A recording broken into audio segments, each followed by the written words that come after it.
आज मोदी जी और home minister Shah दोनों मिलके ईडी का, इनकम टैक्स का, सीबीआई का डर बता कर एमएलए को, एमपीज को डरा रहे हैं और जो आगे इलेक्शन के लिए तैयारी कर रहे हैं, जो ठहरने वाले हैं, उनके ऊपर भी अभी से ईडी, अभी से इनकम टैक्स वो लोग डाल रहे हैं। तो इसीलिए होशियार रहना।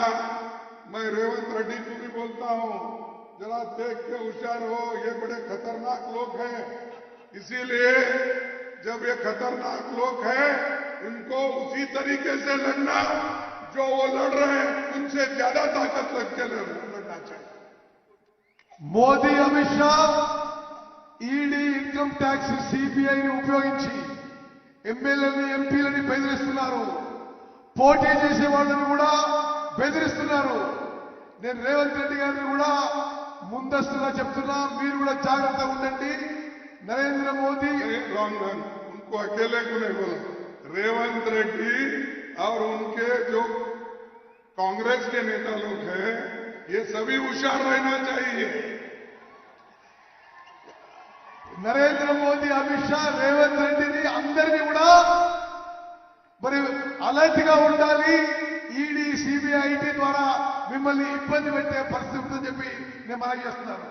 जब जब तुम्हारी ताकत बढ़ती है, तब तब वो तुमको कमजोर करने के लिए खेल खेलते हैं।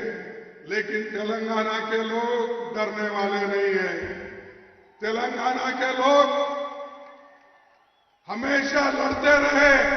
आज जो इंडिपेंडेंट तेलंगाना हुआ, ये सोनिया गांधी जी के आशीर्वाद से हुआ, ये सोनिया गांधी के नेतृत्व में हुआ।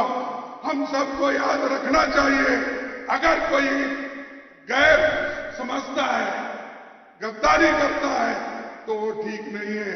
एक आदमी ने तो गद्दारी किया, लेकिन अब पछता रहूंगा। कई लोग कोई बोलते हैं सोया है, कोई बोलते हैं उठा है, कोई बोलते हैं बात कर रहा है, बोलते हैं, मुझे मालूम नहीं।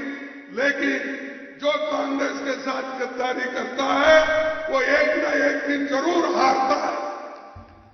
బీజేపీ భయపెట్టించే ప్రయత్నం చేస్తుంది, కానీ తెలంగాణలో భయపడే వాళ్ళు ఎవరు లేరు. తెలంగాణలో సోనియా గాంధీ ఇచ్చిన తెలంగాణలో ఎవరు బీజేపీకి, నరేంద్ర మోదీకి, అమిత్ షాకి భయపడరు.